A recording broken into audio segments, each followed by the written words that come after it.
بسم اللہ الرحمن الرحیم۔ السلام علیکم، آپ دیکھ رہے ہیں الف نیوز اور میں ہوں آپ کے ساتھ ماجد علی۔ شامل کرتے ہیں پاکستان اور دنیا بھر سے بریکنگ نیوز ہیڈ لائنز۔ قطر مذاکرات میں پیش رفت، حتمی مسودہ حماس اور اسرائیلی حکام کو ارسال۔ قطر نے مذاکرات میں بریک تھرو کے بعد غزہ جنگ بندی کے معاہدے کا حتمی مسودہ حماس اور اسرائیل کو بھجوا دیا۔ غیر ملکی خبرساں ایجنسی کی رپورٹ کے مطابق قطر کے دارالحکومت دوحہ میں غزہ جنگ بندی اور اسرائیلی یرغمالیوں کی رہائی کے لیے جاری مذاکرات میں رات گئے مثبت پیش رفت ہوئی ہے، جس کے بعد قطر نے معاہدے کا حتمی مسودہ اسرائیلی حکام اور حماس کے حوالے کر دیا۔ دوحہ میں جاری مذاکرات میں قطر کے وزیر اعظم، اسرائیلی خفیہ ایجنسی موساد اور شین بیٹ کے سربراہ اور نو منتخب امریکی صدر ڈونلڈ ٹرمپ کے ایلچی سمیت موجودہ امریکی حکومت کے نمائندے بھی شریک تھے، جبکہ اسرائیلی حکام کا کہنا ہے کہ انہیں اب تک مسودہ نہیں ملا، تاہم معاہدے کا خاکہ واضح ہے اور اگر حماس جلد جواب دیتی ہے تو باقی چیزیں بھی جلد فائنل ہو جائیں گی۔ اسرائیلی وزیر خارجہ نے تازہ بیان جاری کرتے ہوئے کہا، جنگ بندی سے متعلق بات چیت میں پیش رفت ہوئی ہے جو پہلے سے بہتر ہے۔ علاوہ ازیں قطر میں جنگ بندی مذاکرات کے دوران غزہ میں اسرائیلی بربریت میں کمی نہ آ سکی۔ اسرائیلی فورسز کے پناہ گزین کیمپوں، سکولوں اور ہسپتالوں پر حملے جاری ہیں، جبکہ 24 گھنٹوں میں اسرائیلی حملے میں 30 فلسطینی شہید اور متعدد زخمی ہو گئے۔ شمالی غزہ میں جبالیہ پناہ گزین کیمپ پر حملے میں بچوں سمیت 8 فلسطینی شہید ہوئے۔ خبر کے اگلے حصے میں بات کرتے ہیں لاس اینجلس۔ تیز ہواؤں کی وجہ سے آگ اس ہفتے مزید شدت اختیار کر سکتی ہے۔ امریکی ریاست کیلیفورنیا کے شہر لاس اینجلس میں لگنے والی آگ کا تیز ہواؤں کی وجہ سے مزید تباہ کن شدت اختیار کرنے کا خدشہ بڑھ گیا۔ غیر ملکی خبرساں ادارے کی رپورٹ کے مطابق امریکی ریاست کیلیفورنیا میں لگی آگ پر ایک ہفتہ گزر جانے کے بعد بھی قابو نہیں پایا جا سکا۔ مختلف مقامات پر لگی آگ سے اب تک تقریباً 40,000 ایکڑ رقبہ جل کر خاکستر ہو چکا ہے۔ آگ سے اب تک 25 افراد ہلاک ہو چکے ہیں، جبکہ متعدد لاپتہ ہیں۔ آگ کے باعث 12,000 سے زائد مکان اور عمارتیں راکھ کا ڈھیر بن گئیں، جبکہ 2 لاکھ سے زائد افراد نقل مکانی کرنے پر مجبور ہو گئے۔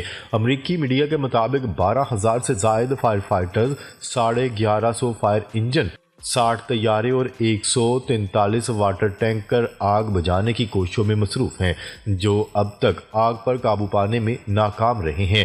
میڈیا رپورٹس میں بتایا گیا ہے کہ لاس اینجلس میں 3 مختلف مقامات پر لگی آگ کا تیز ہواؤں کی وجہ سے اس ہفتے مزید تباہ کن شدت اختیار کرنے کا خدشہ ہے۔ تازہ ترین رپورٹس کے مطابق لاس اینجلس اور وینچورا کاؤنٹیز میں 125 کلومیٹر فی گھنٹہ کی رفتار سے ہوائیں چل رہی ہیں، جس کی وجہ سے جلتی ہوئی چیزیں اڑ کر گرنے سے آگ مزید پھیلنے لگی ہے۔ دوسری جانب جلے ہوئے مکانات اور عمارتوں کے ملبے میں ممکنہ طور پر موجود افراد کی بھی تلاشی لی جا رہی ہے۔ حکام کا کہنا ہے کہ آگ ممکنہ طور پر پلیسڈیز کے مقبول بائیک ٹریک سے شروع ہوئی۔ آگ کی وجوہات جاننے کے لیے تحقیقات کی جا رہی ہیں۔ خبر کے اگلے حصے میں بات کرتے ہیں ایران کی فوجی صلاحیت میں بڑا اضافہ۔ ایران کی فوجی صلاحیت میں اسرائیل اور امریکہ کے ساتھ ممکنہ تنازعات کی تیاری کے سلسلے میں 1000 نئے جدید ڈرونز کا اضافہ کیا گیا ہے۔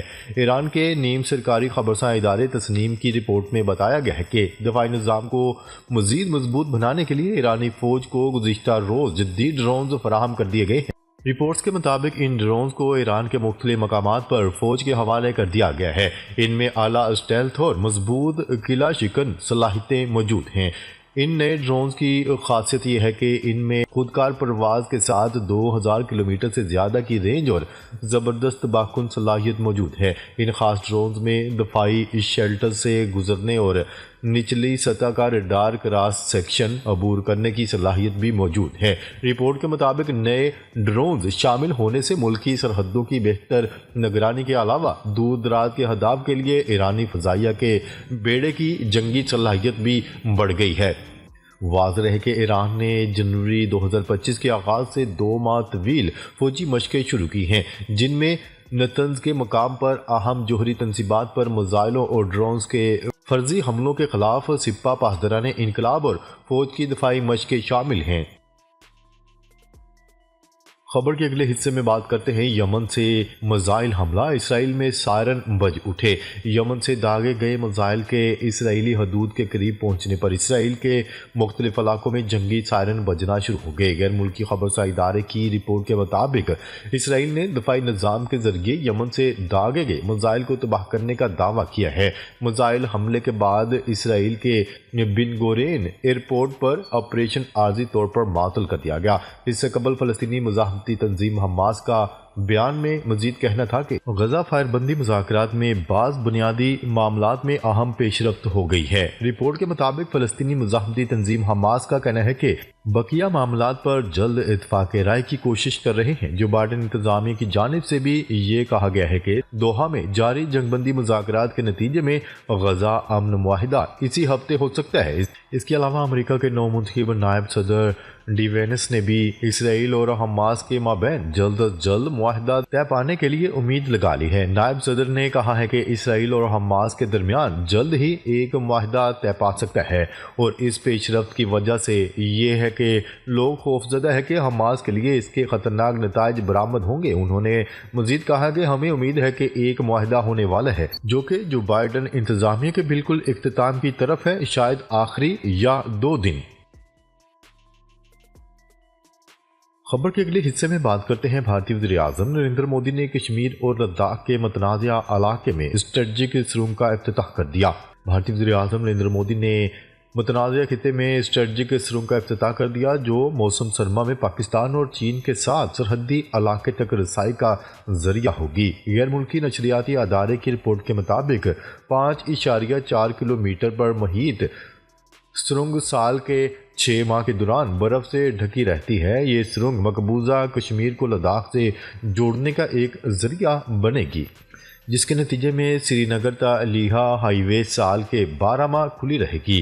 ایک دہائی میں 31 کروڑ 30 لاکھ ڈالر کی لاگت سے مکمل ہونے والے منصوبے کی افتتاحی تقریب کے موقع پر بھارتی وزیر اعظم نریندر مودی کا کہنا تھا کہ اس علاقے میں سرنگ کی تعمیر سے نقل و حمل میں نمایاں بہتری آئے گی۔ خیال ہے کہ دنیا کی سب سے زیادہ آبادی پر مشتمل 2 ممالک چین اور بھارت جنوبی ایشیا میں تصویراتی اثر و رسوخ رکھنے کے لیے مد مقابل ہے، جبکہ ان کی 3500 کلومیٹر پر محیط سرحد دونوں ملکوں کے درمیان کشمکش کا باعث رہی ہے۔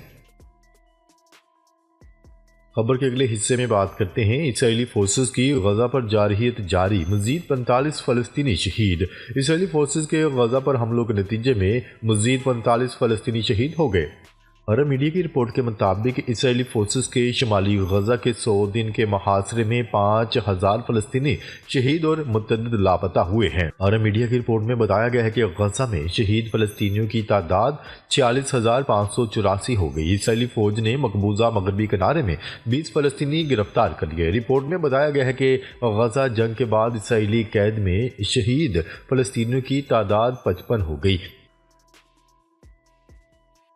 خبر کے اگلے حصے میں بات کرتے ہیں جرمنی نے ڈونلڈ ٹرمپ کا نیٹو کے لیے فنڈ کو بڑھانے کا مطالبہ مسترد کر دیا۔ جرمنی کے چانسلر ڈونلڈ ٹرمپ کا نیٹو کے لیے فنڈ کو بڑھانے کا مطالبہ مسترد کر دیا۔ جرمن چانسلر اولف شولز نے کہا ہے کہ نو منتخب امریکی صدر ڈونلڈ ٹرمپ کی تجویز پر عمل کرنا اب بہت مشکل ہے۔ جرمن چانسلر کا کہنا تھا کہ امریکی تجویز کے لیے عوام پر بھاری ٹیکس عائد کرنا ہوں گے۔ نیٹو فنڈنگ بڑھانے کے لیے اہم منصوبوں کو روکنا ہوگا۔ یاد رہے 2 ہفتوں کی اندرونی کشمکش کے بعد حکمران جماعت SDP بالآخر موجودہ چانسلر اولف شولز کو آئندہ وفاقی انتخابات میں جماعت کی جانب سے چانسلر کے امیدوار کے لیے نامزد کیا گیا تھا۔ ناظرین، اب تک کے لیے اتنا ہی۔ مزید خبریں لے کر بہت جلد آپ کی خدمت میں حاضر ہوں گے۔ تب تک کے لیے اپنا خیال رکھیے گا۔ اللہ نگہبان۔